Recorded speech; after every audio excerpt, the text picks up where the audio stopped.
휘청거리고 있는 현대상선을 살리기 위한 중요한 관문, 현대증권의 매각이 어제 큰 고비를 넘겼습니다.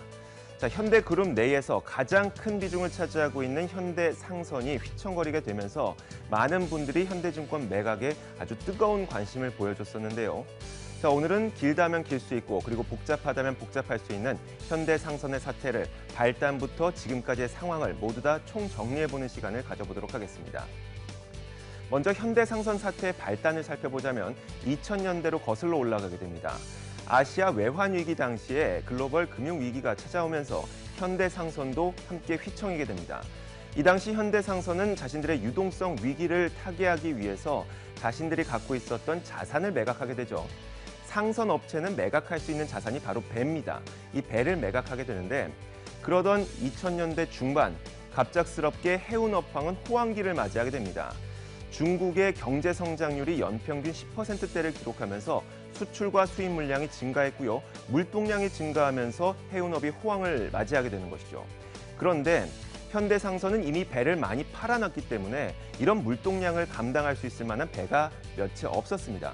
그래서 그 당시 현대상선은 배를 빌려오기로 결정을 합니다. 바로 우리가 이 비싼 용선료로 배를 빌려왔다는 것이 이렇게 나오는 이야기입니다. 그러다가 글로벌 금융위기가 찾아오게 되죠. 2008년 이후 글로벌 금융위기 찾아오고 중국의 경제 성장률은 7에서 6%대로 떨어지게 됩니다. 분명히 현대상선은 아주 비싼 장기 렌트비를 내면서 용선료를 내면서 배를 빌려왔는데 물동량이 감소하고 수출 물량이 줄어들게 되면서 운임료가 하락하게 됩니다.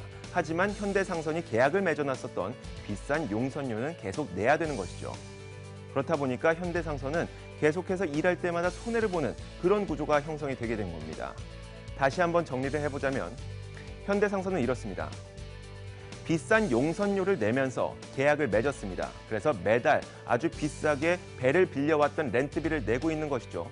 하지만 배를 운임할 때마다 받는 비용, 그러니까 현대상선의 수익원인 운임 비용은 지속적으로 낮아지고 있습니다. 일을 할 때마다, 배를 돌릴 때마다 손해보는 구조가 지금 형성이 된 겁니다. 그렇다 보니까 현대상선이 지금 갚아야 하는 총 채무 규모가 약 4조 5천억 원 정도가 될 것이라고 합니다. 그래서 이 빚을 해결해보자는 것이 바로 현대상선의 조건부 자율협약인 것이죠. 여기에는 크게 3개 주체가 개입되어 있습니다. 현대상선의 주채권은행인 산업은행과 우리은행, 그리고 현대상선의 사채권자인 지역농협과 신협, 이런 기관들이 있고요. 배를 빌려줬었던 해외 선주, 이렇게 총 3개 주체가 있습니다. 조건부 자율협약으로 주채권은행이 이런 조건을 내걸게 됩니다. 만약에 현대상선이 우리의 조건을 만족시킨다면 현대상선이 지금 갖고 있는 빚을 조정해줄 의사가 있다고 말입니다. 바로 여기서 제시된 조건이 이겁니다. 지금 현대상선이 내고 있는 비싼 용선료를 어떻게든 깎아보라는 것이고요. 그리고 사채권자들도 원금 받을 생각하지 말고 다 같이 고통을 분담해서 빚을 조정해보는 방안을 강구해보자. 그러기 위해서 사채권자들을 설득을 해야 되겠죠.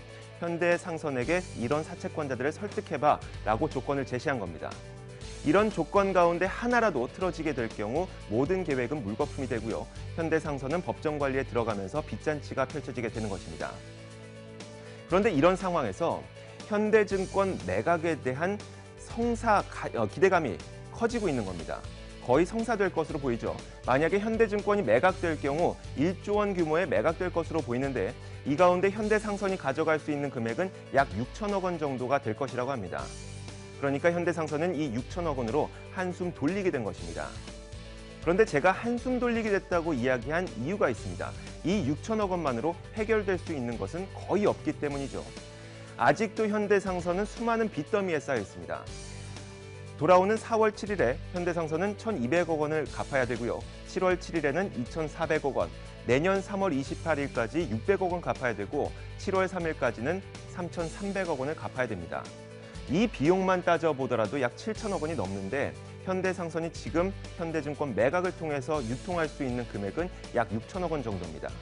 게다가 이 6천억 원으로 7천억 원의 빚을 갚는다기보다는 지금까지 현대상선이 상황이 좋지 못하다 보니까 비싼 용선료 가운데 내지 못한 금액이 있습니다. 그리고 기름값 가운데 내지 못한 금액이 있죠. 이런 것들을 먼저 6천억 원으로 없앤다는 계획입니다. 그렇기 때문에 아직까지 현대상선은 현대증권을 매각한다고 하더라도 해결된 것은 많지 않은 것이죠. 이것이 바로 현대상선 사태의 발단부터 지금까지의 상황입니다. 시장을 읽는 남자였습니다.